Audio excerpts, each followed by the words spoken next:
Hi everyone, welcome to First Chapter Fridays, episode 12.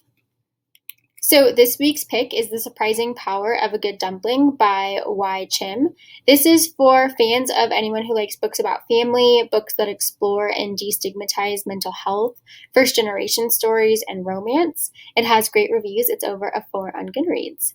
So this story is about Anna. She's a Chinese-Australian teenager, and she's doing the best that she can to take care of her younger siblings and her mother, who's living with a mental illness.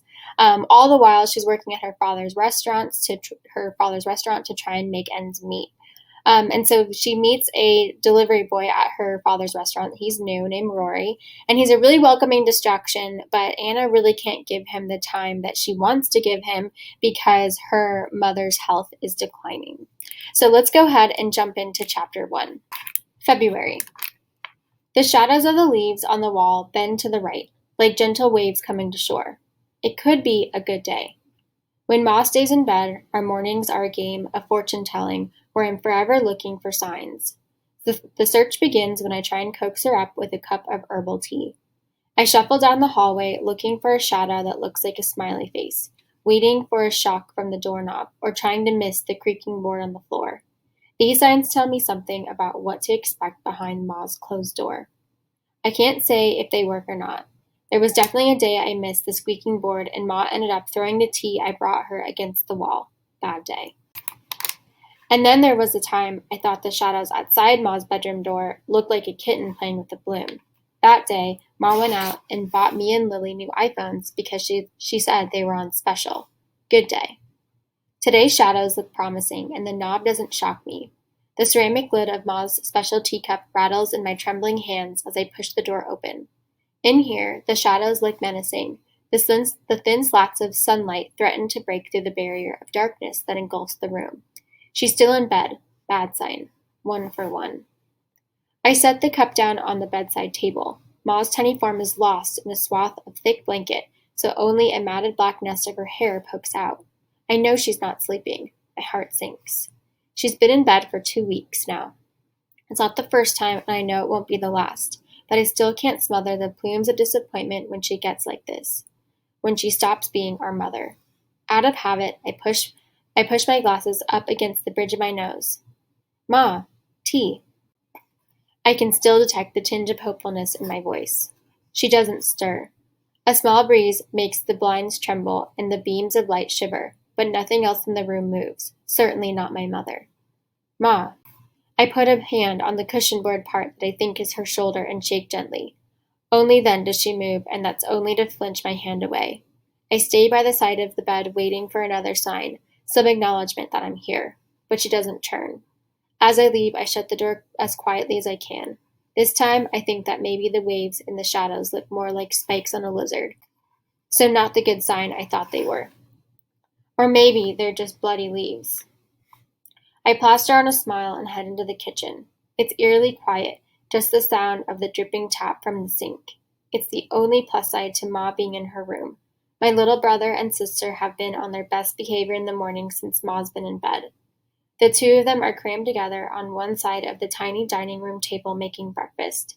Ma threw out the toaster a while back. Toast is too hot air, and the darkened bits cause sore throats, she says, so we're eating butter and jam on plain bread. Lily's helping to spread the jam for our 5-year-old brother. Michael flattens his slice on white bread into a gooey patty and crams it into his mouth, jam and butter smearing all over his pudgy cheeks.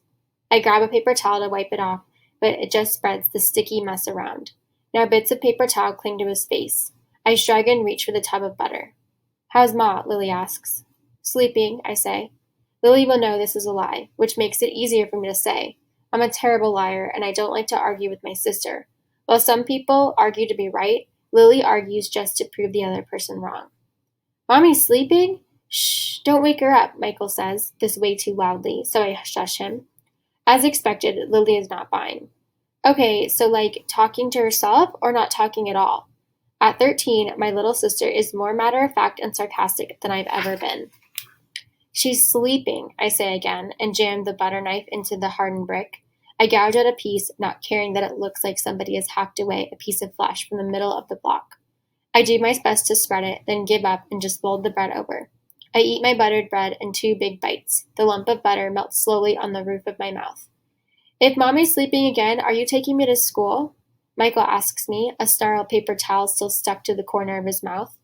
His bowl haircut and perfect bangs make his brown eyes look even bigger. He's so cute. Sometimes it hurts my heart. Lily's going to have to take you today. Lily is outraged. I have to meet with my CT partners before our presentation. You can drop him off on your way. CT stands for Communications Theater. Calling it drama is too pedestrian for the students at Montgomery High. You start at 9, Lily, and if you get going soon, you won't be late, I say. Ugh, Lily's complaining is overly dramatic, but it doesn't faze me. She's up and running to our room, her sticky plate still on the table. I sigh and pick up my hardly used plate along with hers. I leave the dishes in the sink and wet another paper towel in the final attempt to clean my brother's face. He sits there and lets me scrape things off with my chewed down to the nub nails. Baba didn't come home last night, my brother frowns. I know. Things have been busy at the restaurant, I say. I've noticed this has been happening whenever Ma stays in bed, but I keep this to myself. Michael reaches up to touch my face. Look, Anna, an eyelash. You have to make a wish. I smile and comply, closing my eyes and blowing on his fingertip, wishing for Ma to be out of bed, for Baba to be home, for things to just be normal. We smile at each other as an eyelash disappears, and Michael looks very pleased with himself. Okay, it's already past 8. Time to get ready for school, I tell him. But I need Mommy or Baba to sign my permission form. He waves a piece of paper under my nose. Our librarian, Miss Holloway, is taking us to an art camp. But she says I have to get my parents to sign it or I miss out. Can't we just wake Mommy up? I remember Ma's shape in the bed, all bundled up and still. The last thing I want is for Michael to see her that way. Tell you what, you go get ready and I'll see if I can wake her up, I say. His whole face brightens, and the ache in my chest is gone in an instant. Are we going yet? Lily emerges from our bedroom, already dressed. She has pulled back her hair in a messy ponytail. Her rail-thin body is almost comical with the oversized backpack hanging extra low and bouncing against her bottom. Hurry up, Squirt. We have to go, she calls after Michael's retreating form. She plops herself down, backpack and all, onto one of our metal folding chairs. Their water bottle makes a loud thud as it hits the chair, but she doesn't notice, just crosses her arms and stares at me. She's not going to sign the form, you know. The know-it-all arch in her eyebrow is so perfect, I wonder if she's practiced it before. I know. I snatch a pen from the kitchen drawer and scrawl on the line on the form. It's not the first time I forged Ma's signature, and I'm sure Lily's done it a million times too. But we have an unspoken agreement between us. We protect Michael from Ma's tendencies, the bad ones at least, while we can. Lily lets out a not-so-subtle huff behind me. You know, if I get another lecture from Lucy, I'm going to tell her it's my sister's fault. I'm not taking the fall. Sure, whatever, and don't call your teachers by their first name. I place the butter in a used Ziploc bag and put it back in the freezer, where Ma insists on keeping it. The bread bag I tie up tightly and then knot it up in another plastic bag and stick it in the freezer. Everything in our house is tied up in plastic bags of some kind. All our food containers, cleaning supplies, even the picture frames on the shelves are sealed in clear plastic. Ma hates dust, but she doesn't like dusting, so every 3 weeks she just replaces the plastic bags because they're cheap. An eco-warrior would be terrified stepping into our house, but no one ever comes over, so there's no worry. Lucy tells us to call her that, Lily retorts. She says that children are human beings and deserve to be treated with the same respect as adults, so I can express myself to my full potential. I try not to roll my eyes. Thanks to a scholarship, Lily attends a rich private school just outside of Glebe, with a natural penchant for melodrama, Lily sounding more and more like her well-off peers. I just hope they don't rub off too much. I can't find my other sock, Michael calls out to me from his bedroom. Do you want me to help you? No. Michael is going through a phase of being very particular about his privacy, especially with his sisters. He won't let us in while he's dressing or bathing and will only let Mommy see him naked, which is making things harder for me and Lily, as Ma's good moods are getting fewer and fewer.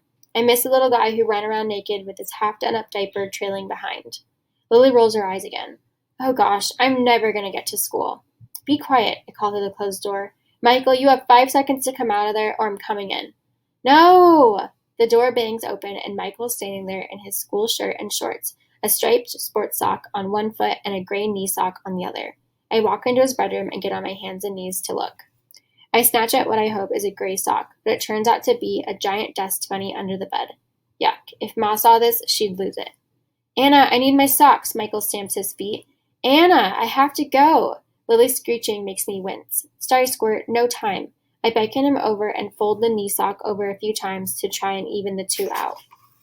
I help Michael into his shoes and then put on his backpack. It's almost as big as Lily's, and he bends backward slightly from the weight.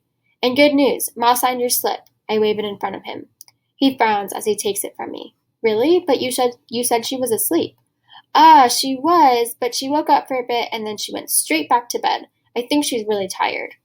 My lying is pathetic and isn't fooling anyone, not even a 5-year-old. But there's no time to argue. I grab my own school bag, an over-the-shoulder messenger bag that I bought with my own money I saved from the one and only paid babysitting gig I ever had, before Ma forbade me to babysit at strangers' houses. How do I know their house is safe? They could do drugs or sell the guns.